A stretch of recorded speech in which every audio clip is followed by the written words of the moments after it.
آقا مسکرا پڑے. آقا فرماتے ہیں آپ نے بہت بہتر خواب دیکھا ہے, عنقریب انشاءاللہ میری بیٹی فاطمہ کے گھر بیٹا پیدا ہوگا.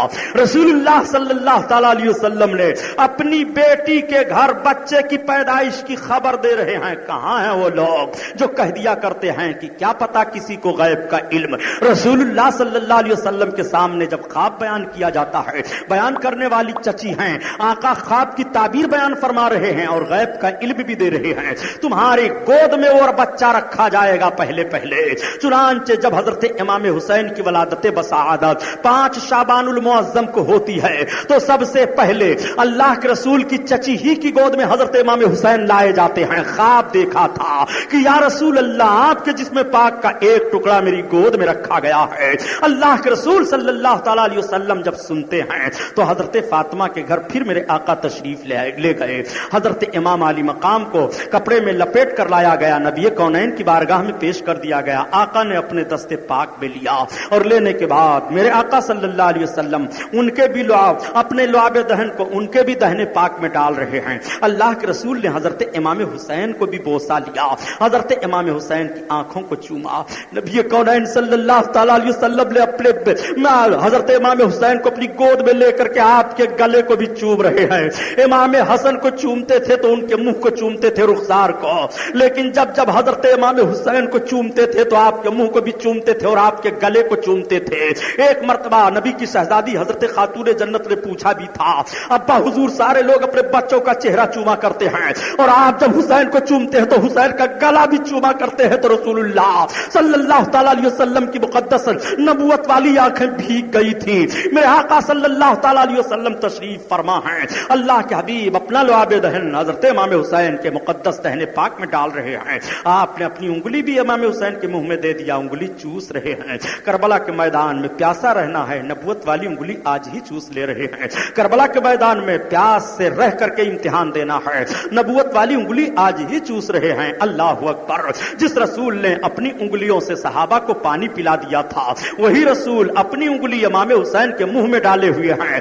اللہ کے رسول کے مقدس انگلیوں کے گھائیوں سے پانی کا چشمہ ابلا تھا اور پیاسے صحابہ نے پیا تھا. تو رسول اللہ جب امام حسین کے منہ میں انگلی ڈال رہے ہیں تو آخر کیوں انگلی کو ڈالا, کیوں چوس رہے ہیں؟ حسین آج ہی چوس لو, حسین آج ہی آب کوثر سے سیراب ہو جاؤ, حسین آج ہی جنتی پانی سے سیراب ہو جاؤ. حسین اس لیے کہ کربلا کے میدان میں جب پانی کا جوش و جذبہ دے کر کے تمہارا امتحان لیا جائے گا تو تم کو کربلا کی پیاس متزلزل نہیں کر سکتی ہے, تمہارے پائے لغزش میں فرق نہیں آ سکتا ہے. حسین تم نے رسول اللہ کی انگلی چوسی ہے, رسول اللہ نے پیاسے صحابہ کو اپنی انگلیوں کی گھائیوں سے پانی پلا دیا تھا. اسی لیے تو اعلیٰ حضرت عظیم البرکت فرماتے ہیں کہ نور کے چشمے لہرائے دریا بہیں, انگلیوں کی کرامت پہ لاکھوں سلام, لاکھوں سلام. اللہ اللہ. اللہ کے رسول صلی اللہ علیہ وسلم کی مقدس انگلی پاک کو حضرت امام حسین چوس رہے ہیں. اللہ اکبر. حضرت امام حسن حسین اپنی ماں کی گود میں ہیں, اپنی ماں کا دودھ پی رہے ہیں. رسول اللہ صلی اللہ علیہ وسلم ان کی تربیت کا بہت خیال رکھ رہے ہیں. حضرت امام حسین کا بھی آپ نے عقیقہ کیا, حسین نام رکھا. رسول اللہ کی گود میں آ کر حضرت امام حسن بیٹھ جاتے ہیں, امام حسین بیٹھ جاتے ہیں. میرے آقا کے شہزادے گرامی حضرت ابراہیم رضی اللہ تعالیٰ عنہ تھے.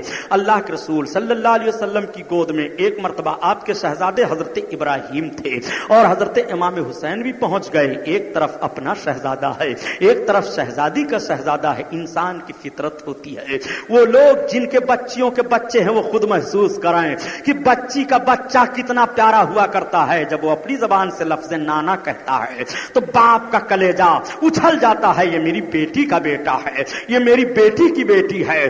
اس کا دل پھولے نہیں سماتا ہے, بڑی خوشی حاصل ہوتی ہے. یہ فطرت ہے انسان کی کہ اپنے بچی کے بچوں سے بڑی محبت ہوا کرتی ہے. آپ ذرا ملاحظہ فرمائیں, اگر اس نوعیت میں آپ پہنچے ہوئے ہیں تو آپ اپنی محبت کو دیکھیں. رسول اللہ سے بھی بڑی محبت ہے. اگر آپ کی گود میں ایک طرف آپ کا نواسا ہو اور آپ کی گود میں ایک طرف آپ کا بچہ ہو اور مطالبہ کیا جائے کہ آپ نواسے کو رکھو رکھو یا بچے کو رکھو تو آپ اپنی فطرت کا ہمیں جواب دیجئے. آپ کی فطرت وہاں اب ضرور جوش میں آ جائے گی کہ نواسا ہے، کچھ بھی ہے، میری بچی کا بچہ ہے، اتنا لمبا رشتہ تو ضرور ہے مگر یہ میرا لخت جگر ہے. آپ اپنے ہی بچے کو ترجیح دیں گے. آؤ ذرا رسول کونین صلی اللہ علیہ وسلم کو ملاحظہ فرماؤ، بلا مثال سمجھو. میرے آقا صلی اللہ علیہ وسلم تشریف فرما ہیں اور میرے سرکار صلی اللہ علیہ وسلم کی بارگاہ میں حضرت جبریل آ گئے. یا رسول اللہ، آج دونوں شہزادے جلوہ افروز ہیں. ایک طرف ہے رسول کونین صلی اللہ علیہ وسلم کے لال حضرت ابراہیم ہیں اور ایک طرف خاتون جنت فاطمہ زہرا کے لال حضرت امام حسین ہیں. اے اللہ کے حبیب، رب نے مجھے آپ کی بارگاہ میں بھیجا ہے کہ میرے محبوب کو دونوں شہزادے بڑے پیارے ہیں، اس لیے میں ایک ہی کو محبوب کے پاس رہنے دینا چاہتا ہوں، ایک کو میں لے لینا چاہتا ہوں.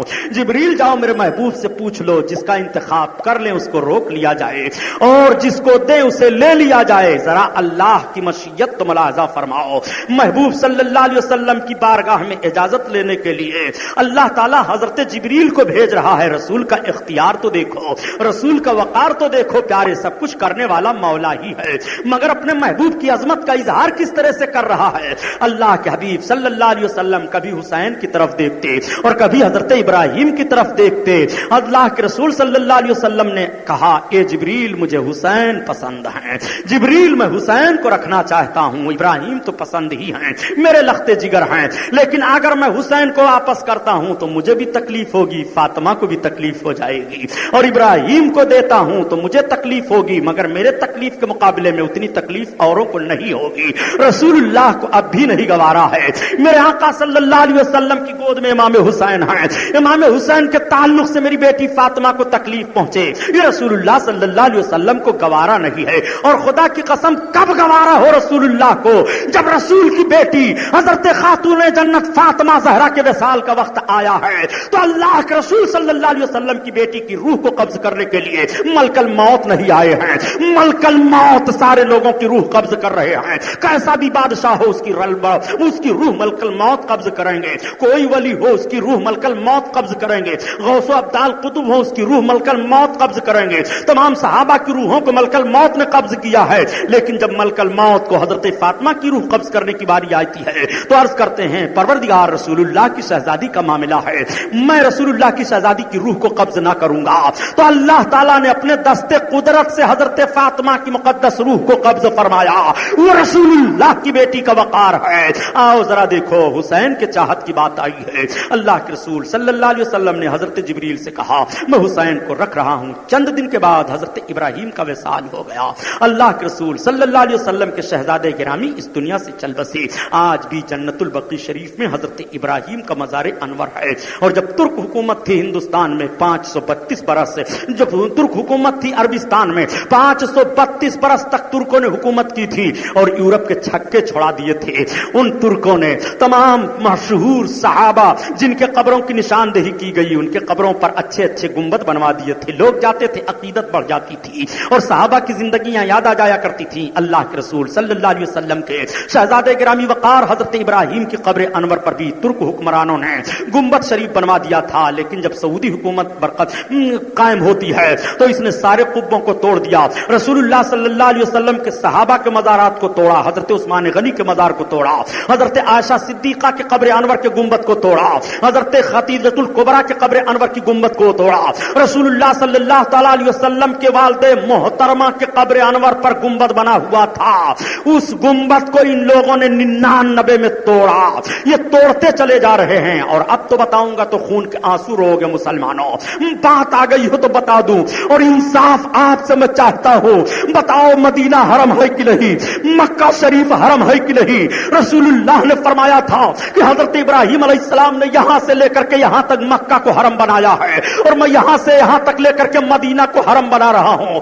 جس حرم میں کسی پرندہ کو نہیں مار سکتے ہو، جس حرم کے تقدس کا اعلان رب قرآن میں بیان فرما رہا ہے، جس عرب کے پاکیزہ ماحول کے لیے رسول اللہ نے فرمایا تھا کہ اخرج الیہود والنصارى من جزیرۃ العرب، عرب کے جزیرہ میں نصارہ نہ داخل ہونے پائیں، عرب کے جزیرہ میں وہ یہود نہ داخل ہونے پائیں. جس رسول اللہ نے فرمایا کہ ان الشیطان قد ایسا ان تعبد الاصنام فی جزیرۃ العرب، شیطان مایوس کر دیا گیا ہے کہ عرب کے جزیرہ میں بتوں کی پوجا ہو، عرب کے جزیرہ میں اصنام پوجے جائیں۔ اللہ کے رسول صلی اللہ تعالی علیہ وسلم کا وہی مقدس حرم ہے جس مقدس حرم میں سعودی نے ہندوستان کے غیر مسلم انجینئروں کا داخلہ کر لیا ہے۔ انجینئر ہندوستان سے غیر مسلم جا رہا ہے۔ مقدس حرم کا تقدس برباد کرنے والی یہ نجد کی حرامی اولاد ہیں، ان کے تعلق سے آج بھی تم صفائی پیش کیا کرتے ہو۔ خدا کی قسم، اللہ کے رسول کے چہیتے ولی حضرت مفتی اعظم ہند بریلوی رضی اللہ تعالیٰ عنہ نے جب دیکھا تھا تو رب کی بارگاہ میں دعا مانگی تھی، یا اللہ نجدیوں سے مدینہ کو پاک فرما دے، مکہ کو پاک فرما دے، یا اللہ کرم فرما دے، نجدی بلا دور ہو جائے۔ اعلیٰ حضرت عظیم البرکت کے شہزادے حضور مفتی اعظم ہند اللہ کی بارگاہ میں دعا مانگ رہے ہیں، تیرے حبیبوں کا پیارا چمن کیا برباد، الہی نکلے یہ نجدی بلا مدینے سے، الہی نکلے۔ آپ کہو گے کہ سبحانی صاحب جوش ایمانی میں آپ کیا بیان کر رہے ہو؟ اٹھاؤ 26 فروری کا اسی ہندوستان اخبار اردو میں جو شائع ہوتا ہے، اسی بمبئی میں شائع ہوتا ہے، اس پر پڑھا لکھا ہوا ہے، پڑھو دیکھو کہ یہ سب اسلام میں پہلا نادر واقعہ یہ ہو رہا ہے جب سے اسلام پھیلا اور اللہ کے رسول صلی اللہ علیہ وسلم کے صحابی حضرت عمر فاروق اعظم رضی اللہ تعالیٰ عنہ نے یہود و نصارہ کو نکال دیا تھا، اور میرے سرکار صلی اللہ علیہ وسلم نے آخری حجۃ الوداع کے موقع پر فرمایا تھا اب سارے جاہلیت کے رسموں کو پاؤں تلے رود رہا ہوں، اور حضرت رسول کونین نے حضرت ابوبکر صدیق کو بھیجا تھا کہ اب آج سے کوئی کافر مشرک کعبۃ اللہ کا حج نہیں کر سکتا ہے، حج کرنے سے روک دیا گیا تھا، پاک کر دیا گیا تھا، مکہ شریف مدینہ شریف کو حرم قرار دے دیا گیا تھا۔ آج اسی حرم محترم میں غیر مسلم انجینئروں کا داخلہ ہو رہا ہے، غیر مسلم جا رہے ہیں، ذرا پیپروں کو پڑھ کر کے دیکھو اور اپنے ماتھے کو ٹھونک لو اور افسوس ظاہر کرو، تم صدمے نہ ہمیں دیتے، نہ یوں فریاد ہم کرتے، نہ کھلتے راز سربستہ، نہ یوں رسوائیاں ہوتی۔ اتنی بڑی حرکت تو یزید نے بھی نہیں کیا تھا، یزید نے ضرور مسجد نبوی کے تقدس کو پامال کیا، لیکن آپ ذرا دیکھو، ملاحظہ کرو، اس کے دور حکومت میں بھی کوئی کافر حرم میں داخل نہیں ہونے پایا تھا۔ یہ اپنے آپ کو سوچ لے کہ یہ کس کٹ گھرے میں رکھے جائیں گے، ان کی منزل کیا ہوگی، ان کا ٹھکانہ کیا ہوگا۔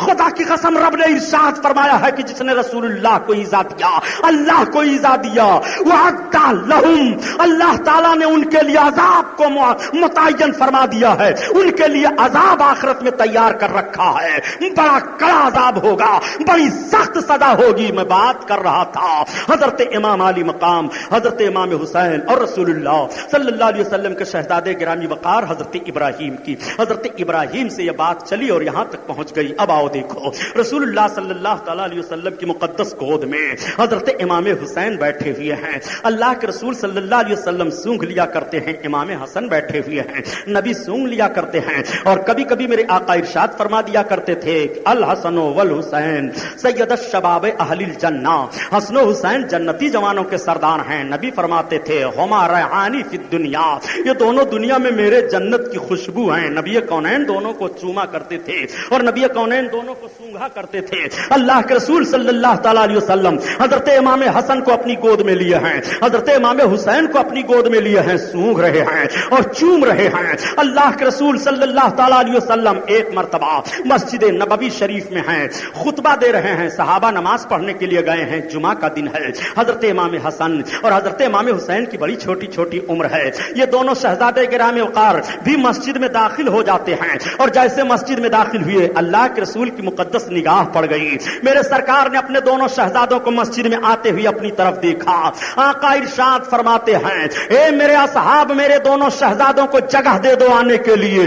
اصحاب بغل ہو جاتے ہیں اور دونوں شہزادے تیز رفتار چلے آ رہے ہیں، صحابہ دیکھ رہے ہیں، حضرت ابو بکر دیکھ رہے ہیں، حضرت عمر بن خطاب دیکھ رہے ہیں۔ یہی تو جملہ حضرت عمر نے فرمایا تھا شہربانوں کے مقابلے میں کہ تو اگر ایران کی بادشاہ کی شہزادی ہے تو میرے پاس بھی کونین کے سلطان دو جہاں کے شہزادے حسین ہیں، اور آپ نے نکاح اللہ فرما دیا تھا آؤ دیکھو. حضرت عمر نے بھی سنا تھا میرے شہزادوں کو آنے دو. حضرت ابو بکر سن رہے ہیں میرے شہزادوں کو آنے دو.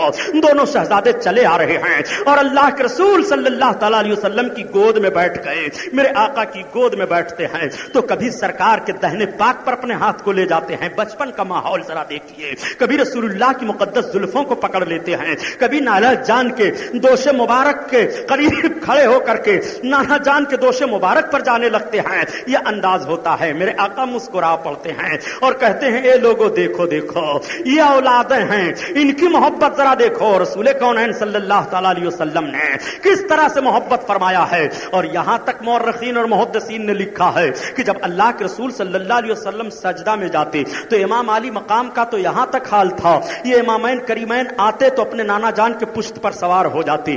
حالت نماز میں آپ ہو, آپ کا بچہ اگر آپ کی پیٹھ پر بیٹھ رہا ہے تو عورت دیکھے تو کھینچ لے گی, کوئی اور دیکھے تو کھینچ لے گا. آپ نماز کے بعد بھی سمجھا دیں گے کہ بیٹا جب میں نماز پڑھنے لگوں تو نہ میرے سامنے سے آؤ نہ مجھے چھو, آپ یہ ضرور کہہ دیں گے. لیکن اٹھاؤ رسول کونین صلی اللہ علیہ وسلم کی مقدس سیرت اور دیکھو جب اللہ کے رسول صلی اللہ علیہ وسلم نماز پڑھتے اور سجدہ میں جاتے تو حضرت امام علی مقام سجدہ کرنے میں جو جگہ بیچ میں سینے کے خالی ہوتی ہے اس راستہ سے نکل کر کے اور پشت پر سوار ہوتے, پھر اس راستہ سے نکلتے اور پشت پر سوار ہوتے. اور جب میرے آقا سجدہ میں ہوتے سرکار کے پاؤں شریف کے بیچ سے حضرت امام حسین نکلتے. کھیلنے کا انداز ذرا دیکھو. اس طرح سے اپنے نانا جان کی گود میں, اپنے نانا جان کی عبادت کے حال میں نانا جان سے مچل رہے ہیں امام علی مقام. لیکن خدا کی قسم تاریخ گواہ ہے, محدثین و مورخین گواہ ہیں کہ رسول اللہ نے اس حرکت پر امام حسین کو نہ تو ڈانٹا ہے اور نہ تو یہ کہا ہے کہ یہ فاطمہ تم نے اپنے بچوں کو روکو, جب نماز میں پڑھنے لگوں تو ایسی حرکت نہ کریں. نہیں, بلکہ میرے آقا مسکرا دیا کرتے تھے. اور یہاں تک بات آئی ہے کہ اگر رسول اللہ کے پشت انور پر حسین ہوتے تو رسول اللہ اپنا سجدہ لمبا کر دیتے اور جب تک خود حسین نہ اتر جائیں تب تک رسول اللہ کا سر سجدہ سے نہیں اٹھ رہا ہے. آپ ذرا غور فرمائیے, تجزیہ کیجئے اور جائزہ لیجئے. میرے حسین کی ذات گرامی وہ ہے کہ نبی کونین صلی اللہ علیہ وسلم کے پشت انور پر سوار ہو جائیں تو نبی اپنا سجدہ لمبا فرما دیں. امام حسین کے ذریعہ سے نبی کا سجدہ لمبا ہو رہا ہے. میرے امام حسین اللہ اکبر نبی کونین صلی اللہ علیہ وسلم اپنی گود میں لے کر کے بیٹھے ہیں. بہت محبت ہے. تب تک ایک فرشتے کی حاضری ہوئی. فرشتے نے سلام عرض کیا یا رسول اللہ ان سے آپ کو بڑی محبت ہے. ہاں مجھے بڑی محبت ہے. یا رسول اللہ آپ ان سے محبت کرتے ہیں مگر ان کو آپ کی امت شہید کر دے گی, یہ شہید کر دیے جائیں گے. یا رسول اللہ اور جس جگہ پر یہ شہید ہوں گے اس جگہ کی یہ مٹی ہے, یا رسول اللہ اس کو آپ لیں. میرے آقا نے اس مٹی کو اپنے دست نبوت میں لے لیا. اپنی بیوی حضرت ام سلمہ سے فرمایا آؤ تم اس مٹی کو رکھ لو, یہ میرا بیٹا حسین فرشتہ ابھی خبر دے کر کے گیا ہے جب شہید کیا جائے گا تو یہ مٹی خون بن جائے گی. نبی کونین کی بیوی ام المومنین حضرت ام سلمہ نے اس کو محفوظ کر لیا ایک برتن میں. سرکار کی نگاہ مقدس آنسو جاری ہیں. مولا کائنات آ گئے, بیٹھ گئے. امام حسین بھی ہیں. حضرت علی کے آنکھوں سے بھی فطری طور پر آنسو جاری ہو گئے. خاتون جنت حضرت فاطمہ زہرا آ گئیں. عرض کرتی ہیں ابا حضور رونے کا سبب. آقا کریم صلی اللہ علیہ وسلم نے اپنی بیٹی کا چہرہ دیکھا, حضرت علی کا چہرہ دیکھا اور دیکھنے کے بعد نگاہ نبوت سے آنسو برسنے لگے. عرض کرتی ہیں ابا حضور آخر کیوں رو رہے ہیں؟ آقا فرماتے ہیں میری بیٹی اے علی سنو, ابھی اللہ کی طرف سے ایک فرشتہ آیا ہے اور مجھے یہ بتا کر کے گیا ہے کہ حسین کو میری امت کے لوگ شہید کر دیں گے اور جس میدان میں میرا یہ بیٹا شہید کیا جائے گا اس کی مٹی بھی فرشتہ دے کر کے گیا ہے. وہ فرشتہ آج تک میرے پاس نہیں آیا تھا, پہلی بار میرے پاس آیا ہے. اتنا کہہ کر کے میرے آقا پھر رونے لگے. حضرت فاطمہ کی بھی آنکھیں رونے لگی, حضرت علی بھی رونے لگے. نبی کونین کے دستے نبوت اٹھ گئے. رب کی بارگاہ میں عرض کرتے ہیں اپنے حسین کا چہرہ دیکھتے ہوئے اللہم آت الحسین صبرا و اجر, اے پروردگار میرے حسین کو صبر عطا فرما دینا, میرے حسین کو اجر عطا فرما. اللہ کے حبیب صبر و اجر کی دعا مانگ رہے ہیں. رسول اللہ صلی اللہ علیہ وسلم کوئی وہ محبت ہے حضرت امام حسین رضی اللہ تعالیٰ عنہ سے. حضرت امام حسن سے بھی بڑی محبت ہے. اللہ اکبر. اب اس بات کو تو یہی رہنے دیں, حضرت امام حسن کے تعلق سے سن لیں. حضرت امام حسن کو دیکھتے ہوئے میرے آقا نے ارشاد فرمایا کہ میرے اس بچے کے ذریعہ سے اللہ تعالیٰ مسلمانوں کے دو گروہوں میں صلح فرمائے گا. اللہ تعالیٰ نے اپنے تمام مقبول بندوں کو درجے عطا فرماتا ہے. تمام نبیوں اور رسولوں کو درجے ملے, اور سارے نبیوں اور رسولوں کو جو درجے ملے وہ سارے اجتماعی درجے, وہ ساری فضیلتیں میرے آقا کو ملی. نبیوں کو شہادت ملی, شہادت کا درجہ کسی کو ظاہری طور پر ملا, کسی کو باطنی طور پر ملا. آقا کریم صلی اللہ تعالیٰ علیہ وسلم کو بھی شہادت کا درجہ رب تعالیٰ کو عطا فرمانا ہے, مگر کس حیثیت سے, کس انداز سے, آپ ذرا ملاحظہ فرمائیں. نبی کونین صلی اللہ علیہ وسلم کو اگر شہادت ظاہری کا درجہ ملتا ہے تو باطنی کا درجہ کیسے حاصل ہوگا, اور باطنی کا درجہ ملتا ہے تو ظاہری کا کیسے حاصل ہوگا؟ اس لیے باطنی اور ظاہری دونوں شہادت کا درجہ حضرت امام حسن و حسین کے ذریعہ سے رب تعالیٰ اپنے محبوب کو عطا فرما رہا ہے, اور دونوں نواسوں کی عزت بڑھ رہی ہے. آپ اور ہم کہتے ہیں, ہمارا اور آپ کا یہی عقیدہ ہے کہ رسول اللہ صلی اللہ علیہ وسلم کا سایہ نہیں تھا. اعلیٰ حضرت عظیم البرکت اسی کو بیان فرماتے ہیں کہ معدوم نہ تھا سایہ شاہ ثقلین, معدوم نہ تھا سایہ شاہ ثقلین, اس نور کی جلوہ گاہ تھی ذات حسنین, اس نور کی جلوہ گاہ تھی ذات حسنین. اس نور کے دو حصے کیے, آدھے سے حسن بنے آدھے سے حسین. تمثیل نے اس کے دو حصے کیے, تمثیل نے اس کے دو حصے کیے, آدھے سے حسن بنے آدھے سے حسین. اللہ اکبر. حضرت امام حسن کا مقدس چہرہ سینے تک سرکار کی شبیہ, اور سینے سے لے کر کے پاؤں تک حضرت امام حسین کا جسم پاک سرکار کی شبیہ, اور جب دونوں بھائی کھڑے ہو جاتے تو تصویر مصطفیٰ بن جایا کرتے تھے. اللہ اکبر. وہ حضرت امام حسن ہیں, وہ حضرت امام حسین ہیں. اللہ کے رسول صلی اللہ تعالی علیہ وسلم کتنا اپنے نواسوں کو چاہ رہے ہیں. نبی بیٹھے ہوئے ہیں, بڑی محبت ہے. دونوں بھائی پڑھ رہے ہیں, لکھ رہے ہیں. تختی لکھا, بڑا مشہور واقعہ ہے تختی والا. لوگ تو شعر شاعری میں بھی تختی کا واقعہ بیان کرتے رہتے ہیں, اور اب تو بڑا عجیب معاملہ ہے پیارے.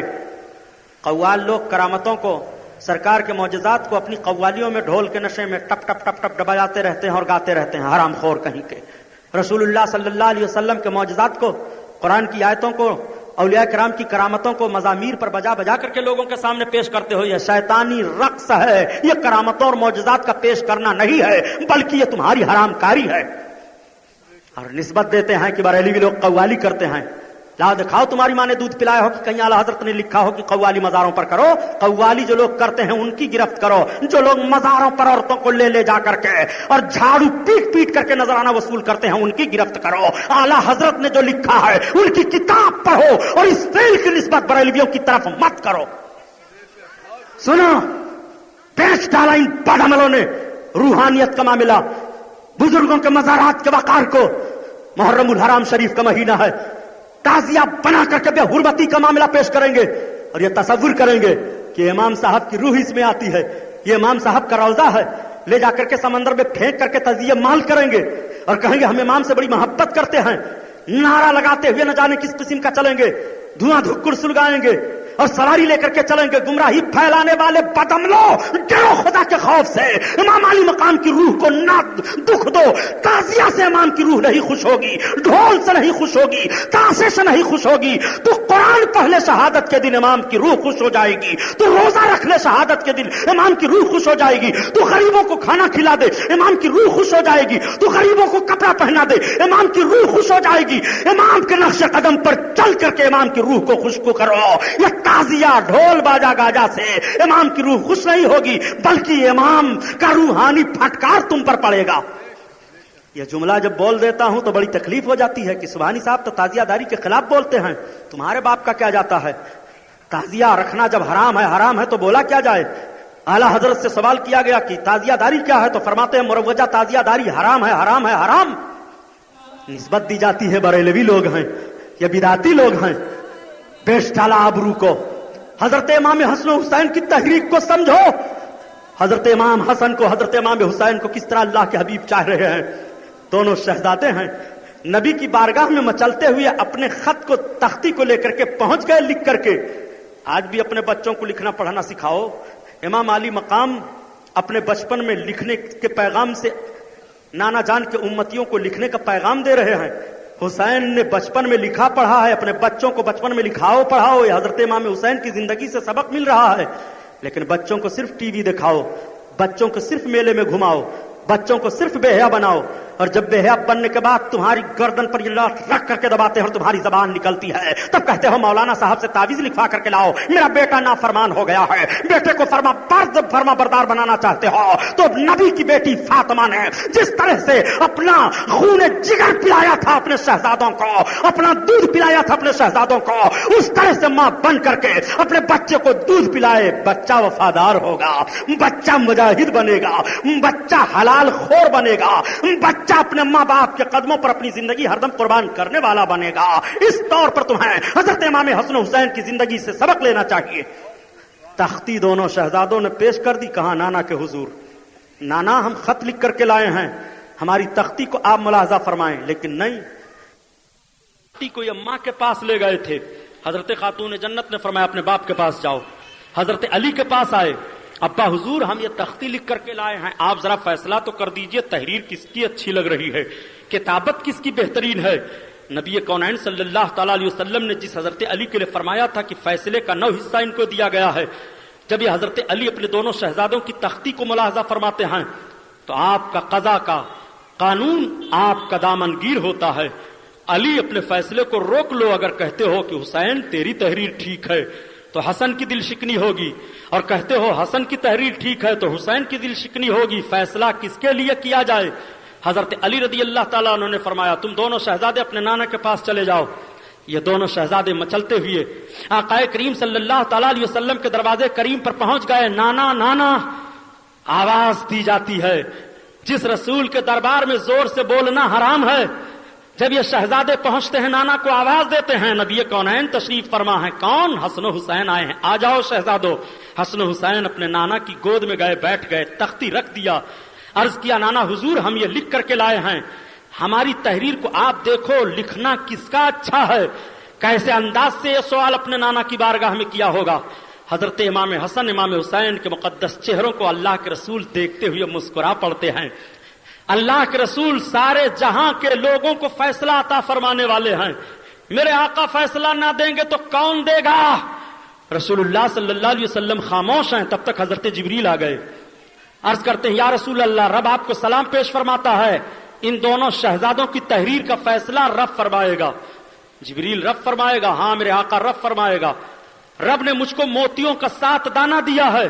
ایک دوسری روایت میں بھی ہے کہ اللہ تعالیٰ نے مجھے سیب عطا فرمایا ہے, اس کو ہم اچھال رہے ہیں, اور جس کی طرف زیادہ ہوگا اس کی تحریر اچھی ہے, جس کی طرف کم ہوگا اس کی تحریر اس سے کم تر ہے. اللہ کے رسول صلی اللہ علیہ وسلم فرما رہے ہیں جبریل اپنا کام کرو. حضرت جبریل نے جب ان دانوں کو اچھالا تو اللہ کی مشیت ملاحظہ فرمائیے, دانے اچھلتے ہیں زمین پر آتے ہیں تو 3 تو برابر دانے آئے, اور ایک دانے کا آدھا حصہ ہو گیا, آدھا ایک تحریر پر پڑ جاتا ہے, آدھا ایک تحریر پر پڑ جاتا ہے. فیصلہ صادر ہو گیا کہ حضرت فاطمہ سے لے کر کے علی, اور علی سے لے کر نبی, اور نبی سے لے کر خدا, خدا کی بارگاہ میں دونوں کا درجہ ایک ہے, اور دونوں کا ٹھکانہ ایک ہے, دونوں کی تحریک ایک ہے. یہی دونوں ہیں حضرت امام حسن اور حضرت امام حسین. کتنا پیارا نام ہے, ذرا دیکھو دونوں کا, کتنا پیارا نام ہے پیارے, کتنا اچھا نام رکھا گیا. دنیا میں حضرت امام حسن و حسین سے پہلے کسی کا نام نہیں حسن و حسین تھا. یہ خصوصیت ملاحظہ فرمائیے. جیسے سرکار کے نام سے پہلے محمد دنیا میں کسی کا نام نہیں تھا, حضرت امام حسن و حسین کے نام سے پہلے بھی دنیا میں کسی کا نام نہ حسن تھا نہ حسین تھا. اللہ اکبر, یہ پہلا نام حضرت امام حسن کا ہے, یہ پہلا نام حضرت حسین کا ہے. تو یہ بھی آپ لوگ سن چکے ہوں گے کہ یزید سے پہلے تمام لوگ اپنے بچوں کا نام یزید رکھتے تھے, لیکن جب سے واقعہ کربلا ہوا کسی نے اپنے بچے کا نام یزید نہیں رکھا ہے. فطری طور پر کوئی نہیں رکھ رہا ہے. خدا کی قسم ساری دنیا کا لٹریچر پڑھ ڈالو, کمپیوٹرائز سے دیکھو, ٹیلی فون موبائل سے دیکھو, اخباروں کو دیکھو, سارے ملکوں کو دیکھ ڈالو, بتاؤ کسی ملک میں کسی نے اپنا نام یزید رکھا ہو؟ نہ کوئی غیر مسلم رکھ رہا ہے, نہ کوئی عیسائی رکھ رہا ہے, نہ کوئی یہودی رکھ رہا ہے. کوئی اپنے بچے کا نام یزید نہیں رکھ رہا ہے اور سارے لوگ خوش عقیدگی میں اپنے بچے کا نام حسین رکھ رہے ہیں. کتنا پیارا نام ہے حضرت امام حسن کا, حسین کا. اپنے بچوں کا نام حسن رکھ رہے ہیں. کتنا پیارا نام ہے ان دونوں شہزادوں کا. اللہ اکبر. دونوں شہزادوں کی فضیلت کا حال یہ ہے, نبی کونین صلی اللہ تعالی علیہ وسلم کے دربار سے اعلان کر دیا جاتا ہے چاند طلوع ہو گیا, کلید ہونے والی ہے. ذرا نبی کونین کی شہزادی کو دیکھو. شہزادی نے رب کی بارگاہ میں دعا مانگی تو جنت سے کھانا آ رہا ہے. فاطمہ نے دعا مانگی تو جنت سے حضرت فاطمہ کا جوڑا آ رہا ہے. حضرت خاتون جنت کے دونوں شہزادے مدینہ شریف کی گلیوں میں اور بچوں کے ساتھ سیر و تفریح میں لگے ہیں. اعلان ہو جاتا ہے کہ سویرے عید ہونے والی ہے. عید کا اعلان ہونا تھا کہ بچے مچلتے ہوئے اپنے گھروں کی طرف چلے گئے. ایک دوسرے سے کوئی بچہ کہتا ہے میرا کپڑا بڑا اچھا ہے, کل میں بہت زرق بر کپڑا پہن کر کے عیدگاہ جاؤں گا. سب لوگ ذکر کرتے کرتے ادھر ادھر چلے جا رہے ہیں. دونوں شہزادے بھی پہنچ گئے, ماں کی گود میں پہنچے, آنچل کو تھام لیا. امی سنا کیا؟ اعلان ہو گیا ہے, نانا جان کی طرف سے اعلان ہو گیا ہے, شہادت ہو گئی ہے, چاند دیکھا گیا, کل عید ہے. عید. حضرت فاطمہ زہرا نے فرمایا ہاں بیٹو کل عید ہے, لیکن امی یہ بتاؤ کہ ہم لوگوں کے لیے بھی نیا کپڑا ہے کہ نہیں؟ شہزادو ہے تمہارے لیے نیا کپڑا. امی جان میں نے فلاں کو دیکھا ہے, فلاں کو دیکھا ہے. وہ حوالہ دے رہا تھا کہ ہمارے کپڑے تیار ہو کر کے آ گئے, لیکن ہمارے کپڑے تیار ہو کر کے آئے تو ہیں کہاں, کہاں رکھے ہیں؟ حضرت خاتون جنت کی آنکھیں چھلک گئیں. آپ نے اپنے شہزادوں سے فرمایا بیٹو گھبراؤ نہیں, تمہیں سویرے سویرے عیدگاہ میں جانے سے پہلے پہلے تمہیں جوڑا نیا مل جائے گا. شہزادوں کو تسلی ہو گئی. رات گزر رہی ہے, شہزادوں کی آنکھیں لگ گئی ہیں. خاتون جنت نے عید کی کوئی تیاری نہیں کی.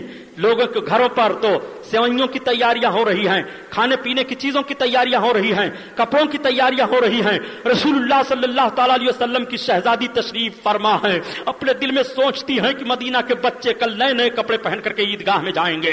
میرے شہزادوں نے بھی مجھ سے پوچھ لیا ہے امی ہمارا کپڑا آیا کہ نہیں. میں نے کہہ دیا ہے بیٹا انتظام ہو جائے گا. اگر سویرے سویرے میرے شہزادوں کو نیا کپڑا نہ ملا تو میرے بچوں کا دل ٹوٹ جائے گا. وہ کہیں گے یہ میری ماں مجھے جھوٹ تسلی دیتی ہے, جھوٹ بہانہ کرتی ہے. اے اللہ تو اپنے ان شہزادوں کے, رسول اللہ صلی اللہ علیہ وسلم کے شہزادوں کی لاج رکھ لے. خاتون جنت نے وضو کیا, مصلی اٹھایا, نماز عشاء ادا کرنے کے بعد پھر تسبیح و تحلیل کرتی ہیں, پھر نماز پڑھ رہی ہیں, رب کو یاد کر رہی ہیں. عید کی رات ہے, نبی کونین صلی اللہ علیہ وسلم کی بیٹی کی رات عبادت میں گزر رہی ہے. اے مسلمہ عورتوں تم دیکھو رسول اللہ کی شہزادی نے عید کی رات میں کس طرح سے عبادت و ریاضت میں رات کو گزارا ہے. حضرت خاتون جنت رات گزارتی چلی جا رہی ہے. تیسرا پہر آ جاتا ہے, آنسوؤں کی لڑی لگ جاتی ہے. بارگاہ الہی میں اپنے ہاتھوں کو بلند کر کے رسول اللہ کا واسطہ پیش کر کے عرض کرتی ہیں پروردگار تیرے نبی کی بیٹی ہوں, مولا خاتون جنت نے تیری بارگاہ میں جب جب سوال کیا ہے تو تو نے اپنے نبی کے وسیلے سے عطا کیا ہے. میرے مولا میری زبان رد نہ فرما. خاتون جنت دعا کرتی چلی جا رہی ہے. صبح کا سفیدہ پھیلا, نماز فجر پڑھ کر کے جیسے مصلی پر بیٹھتی ہیں تب تک دروازہ کسی نے کھٹکھٹایا. خاتون جنت نے فرمایا کون؟ کہا خاتون جنت تمہارے حسن حسین کا درزی ہے, لے لو جوڑا جنت سے لے کر کے آیا ہوں. تب تک حضرت خاتون جنت نے جوڑا کو لے لیا پردے کے آڑ سے. کہنے والا چلا گیا.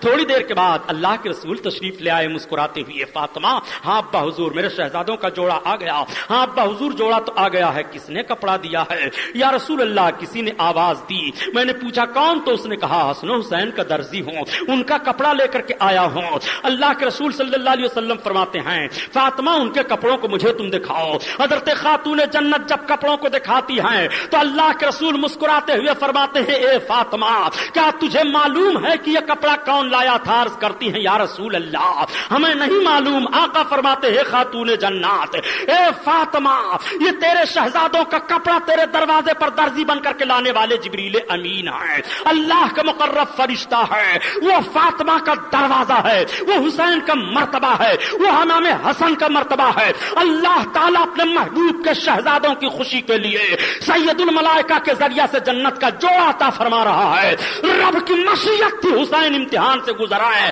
ورنہ حضرت امام حسین کے لیے فرشتوں کی بارات آ جاتی. بدر کے میدان میں فرشتوں کی جماعت آئی تھی.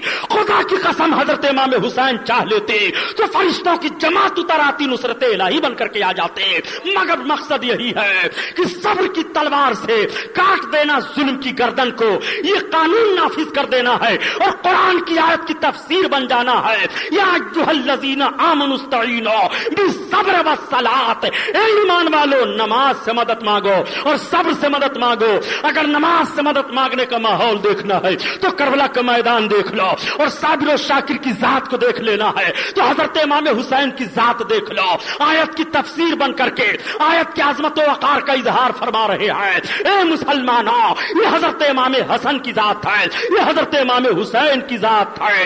اللہ تعالیٰ ان دونوں عظیم نفوس قدسیہ کے نقش قدم پر چلنے کی توفیق عطا فرمائے. حضرت امام حسین اور کربلا کا میدان، حضرت امام مسلم کی شہادت اور حضرت امام مسلم کے دونوں شہزادوں کی شہادت، مدینہ طیبہ سے روانگی، مکہ معظمہ میں قیام اور مکہ معظمہ سے روانگی، اور کربلا کے میدان میں قیام اور شہیدوں کا خونی منظر، انشاءاللہ یہ ساری باتیں میں کل عاشورہ کی رات ہے، 10ویں محرم ہے، اس میں بیان کروں گا. ٹھیک 9:30 بجے بیٹھ جاؤں گا. آپ سب حضرات تشریف لائیں. یہ محفل نور زندہ باد، پائندہ باد، وما علینا الا البلاغ. السلام علیکم.